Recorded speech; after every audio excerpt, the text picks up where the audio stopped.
Bonjour à tous. Je vais vous parler de Vestor. Donc, dans un premier temps, je vais vous parler du côté technique. C'est pas forcément la partie qui va vous intéresser le plus. Donc, Vestor, c'est une application faite par VRMS qui repose sur notre socle applicatif Vitis. Donc, ça veut dire que ça a le même noyau que VMAP et GTF. Ça partage également beaucoup de fonctions du coup avec VMAP et GTF. Par exemple, la gestion des utilisateurs, la création de comptes, et j'en passe. Bon, pour le technique, je ne vais pas m'étendre beaucoup plus, juste vous dire que c'est fait avec AngularJS, comme le reste de Vitis, et que ça utilise Bootstrap. On a mis une petite surcouche de Materialize pour le CSS qui rend un rendu un peu plus moderne. Mais en dehors de ça, il n'y a rien de nouveau. Donc la première fois que vous allez arriver sur Vestor, il va falloir vous inscrire. Donc je vais vous montrer le formulaire. On est sur quelque chose d'assez basique. Un login, un mot de passe, une adresse email. Quand vous allez vous inscrire, vous allez recevoir un mail avec un bouton. Vous cliquez sur le bouton pour confirmer votre adresse email et vous pouvez utiliser votre compte de suite. Donc là, moi j'en ai déjà un, donc je passe cette étape. Voilà, donc une fois connecté, l'interface ne change pas beaucoup en réalité. Il y a juste cet encart-là qui apparaît, qui montre vos ressources publiées ou vos ressources téléchargées.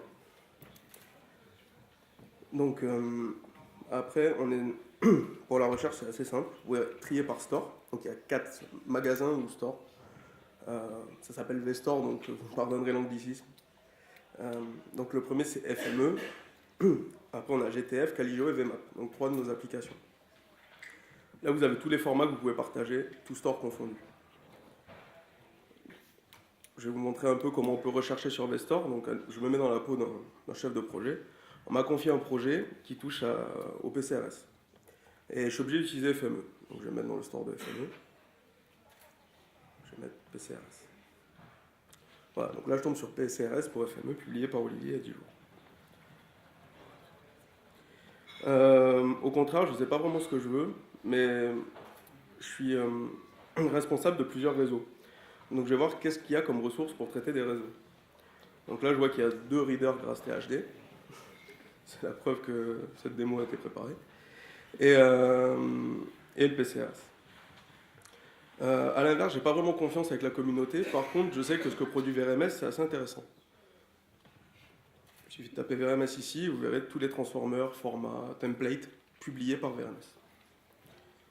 Bon, pour la recherche, après, je vais pas aller plus loin, je pense que j'ai largement fait le tour.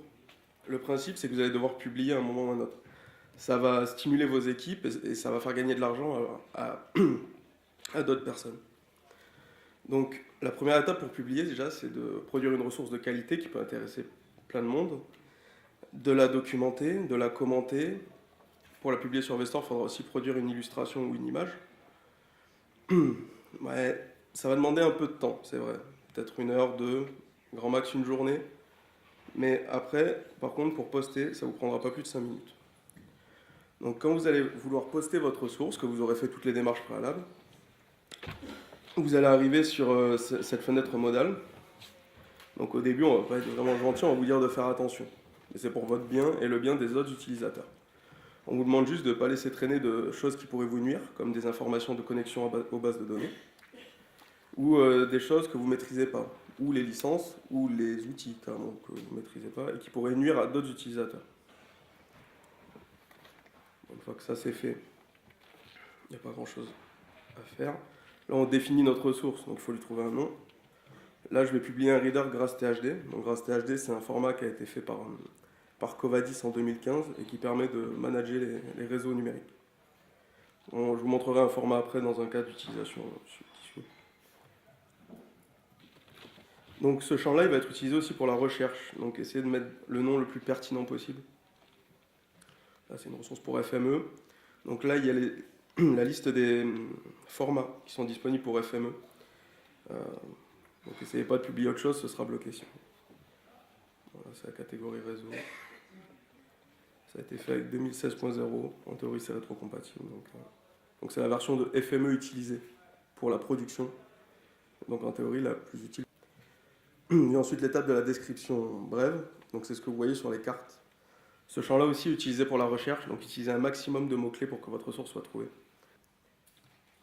Et là on arrive à l'étape la plus importante et la plus intéressante. Donc il va falloir décrire et détailler votre ressource. Qu'est-ce qui est utile, comment on l'utilise et dans quelles conditions on peut l'utiliser. Donc il va falloir vraiment écrire quelque chose d'assez intéressant et qui donne envie à l'utilisateur d'utiliser votre ressource. Donc là, vous avez 3 possibilités. Bon, du texte classique, vous pouvez faire la mise en page avec les retours chariots. Ça ne rendra pas forcément joli selon la largeur de votre écran. Vous pouvez faire avec de l'HTML, mais bon, si vous ne connaissez pas l'HTML, c'est plus difficile. Et sinon, vous pouvez utiliser le Markdown. Ça, c'est ce qu'on va préconiser d'utiliser. Donc c'est une syntaxe assez simple. Ça s'écrit comme du texte. On a un rendu très joli, très rapidement. Donc il n'y a pas grand-chose. Hein. Quelques titres, un mot en gras, rien de très compliqué. Le Markdown, ça s'apprend en une après-midi, hein, très sincèrement, si vous ne le connaissez pas. Une fois que vous avez fait ça, vous pouvez visualiser le rendu avant de le publier. Vous voyez, j'ai écrit que du texte. On a un rendu qui est quand même assez agréable à lire au final. Vient ensuite le choix de la licence. Alors c'est toujours un peu délicat cette étape-là. Qu'est-ce qu'on veut que l'utilisateur fasse ou ne fasse pas avec notre travail? C'est difficile de choisir et puis il y en a beaucoup. Donc on a trouvé un outil de GitHub. Là, vous avez une bonne liste de licences avec les inconvénients, les avantages et les limites. Donc là, vous avez les 3 plus courantes. Puis vous en avez quelques-unes d'autres, une petite dizaine.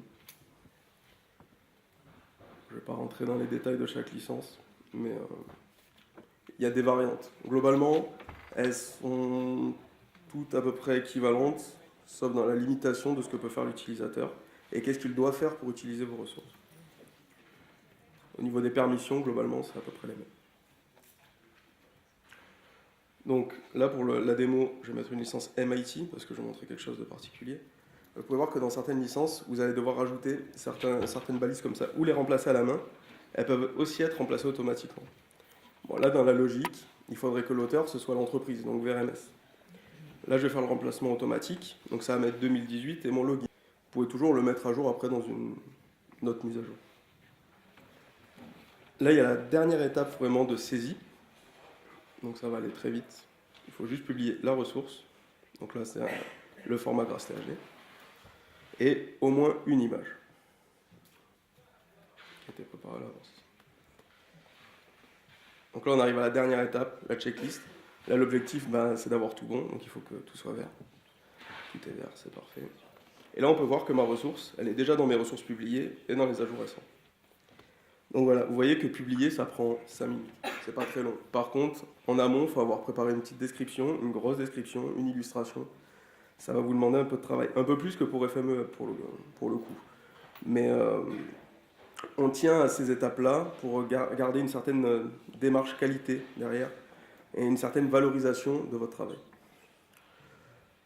Bon, là, j'ai été content. Voilà, j'ai publié ma ressource, c'est très bien. Je vais mettre dans la peau d'un deuxième utilisateur qui, là, lui, il veut une ressource pour travailler. Donc, je vais prendre mon reader, en fait, et je vais l'utiliser. Donc, pour utiliser un reader, ou une ressource quelconque, il faut que vous cliquiez dessus. Vous allez avoir une modale de présentation de la ressource. Donc, avec l'image, toutes les informations sur la ressource, la description brève en bas, la description détaillée, vous pouvez la voir ici. Après, vous pouvez voir les avis et la licence. Et là, on peut voir que ça a bien été remplacé pour le coup. Donc là, je vais la télécharger pour l'utiliser. Quoi qu'il arrive, vous téléchargerez toujours un zip. Peu importe que vous ayez uploadé un FDS, un PDF, ce que vous voulez, vous aurez toujours un zip. Parce que dans le zip, vous aurez toujours au moins 2 fichiers. La licence en .txt et le FDS, ou la ressource en question. Donc là, je ne vais pas m'embêter à dézipper, je vais l'utiliser. Donc je vais l'installer dans FME. Ok, voilà. Là, j'ai plus qu'à ouvrir le Data Inspector. Donc ici, je vais vous montrer le jeu de données. Voilà, donc c'est un jeu de données GraphTHD. Donc on a un ensemble de fichiers CSV et Shape, donc des tables attributaires et des données vectorielles, qui ont des noms, les fichiers ont des noms bien précis et des attributs bien précis. Bon, je pense que la plupart d'entre vous connaissez mieux ce format que moi, donc je ne vais pas vous le détailler pendant un long moment. Voilà, c'est juste pour vous donner une idée du nombre de fichiers qu'il y a. Il y en a en tout 64. Donc ça peut vite devenir assez embêtant à produire. Donc là, je vais aller ouvrir mon jeu de données. Il va y avoir quelques couches ou fichiers spécifiques à ce format-là, enfin, dans le sens où c'est souvent utilisé avec Caligeo. Donc, par exemple, vous avez le schéma Caligeo FP qui n'est pas inclus dans le standard. C'est un ajout dû à l'utilisation de ce reader. Mais il n'est pas obligatoire, à mon avis. Donc là, vous pouvez voir que j'ai un réseau. C'est sur la commune d'Aix, je ne sais plus exactement. Donc on peut voir qu'il y a des embranchements, etc., des nœuds. Voilà. Donc vous pouvez voir que, par exemple, pour cet embranchement-là, on a tous les attributs qui sont définis dans le standard. Donc c'est bien que la table attributaire a été lue en plus du CSV, du shape.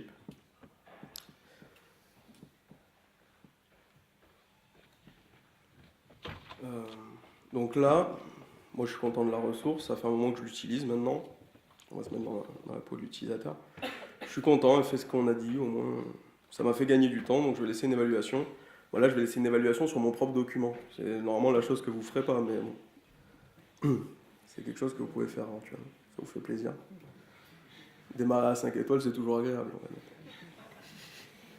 Donc,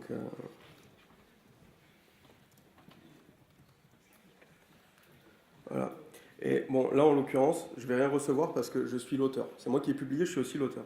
Mais dans le cas où quelqu'un viendrait publier sur vos ressources, vous recevrez un mail d'information qui vous dira « Ah ben, telle personne a commenté votre ressource, allez lui répondre ou au moins prenez connaissance de ce qu'il a dit. »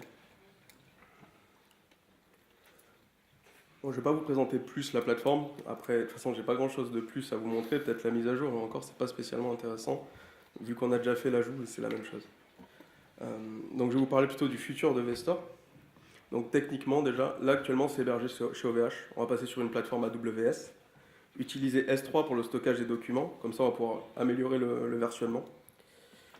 Ensuite, on va publier un guide des bonnes pratiques de publication. Globalement, ça va reprendre tout ce que je viens de dire, utiliser une illustration, favoriser le markdown, préparer bien, commenter bien votre travail, etc. Ensuite, on va essayer d'interagir un maximum avec FME Hub. C'est bête d'utiliser deux plateformes qui globalement font quasiment la même chose. Donc on va essayer de faire l'ajout sur Vestor qui ajoute également sur FME Hub, si vous le désirez, sinon ça ne se fera pas. Et la recherche sur FME Hub à travers Vestor. Et une autre chose qu'on va faire, on sait que FME a envisagé cette possibilité et y réfléchit actuellement, c'est de certifier les documents eux-mêmes. Donc par exemple, on pourrait certifier un document qui a beaucoup de téléchargements, qui a bien marché, et ça vous donnerait un gage de qualité supplémentaire pour utiliser cette ressource. On vous certifierait qu'il y a tout ce qu'il faut et que c'est conforme. Il n'y a pas de produits dangereux à l'intérieur ou autre. Et après, au niveau des ressources, nous on va publier pas mal d'objets métiers parce qu'actuellement il n'y en a pas beaucoup pour VMAP. Il n'y a que dessin. Caligeo est déjà pas mal fourni, Romain a bien travaillé là-dessus. Donc on a pas mal de ressources. Les visuels vont être mis à jour après, mais bon, pour l'instant c'est ancien. GTF, on a quelques ressources aussi, notamment un convertisseur générique qui est assez efficace. Et pour FME, on commence à avoir pas mal de ressources. Et je tiens à remercier d'ailleurs nos alpha-testeurs qui ont publié, donc Arccité, Magellium et le Guénin de Site d'e-France. Et maintenant, c'est à vous d'utiliser la plateforme le plus possible, partager. Chaque ressource que vous partagerez, c'est peut-être une semaine de dev que vous ferez gagner à quelqu'un d'autre, voire plus. Et chaque ressource que vous utiliserez, c'est du temps que vous gagnerez aussi. Et mettez-vous bien en tête d'essayer de faire ça proprement, de bien commenter, et ça va motiver vos équipes, c'est sûr. Donc maintenant, si vous avez des questions...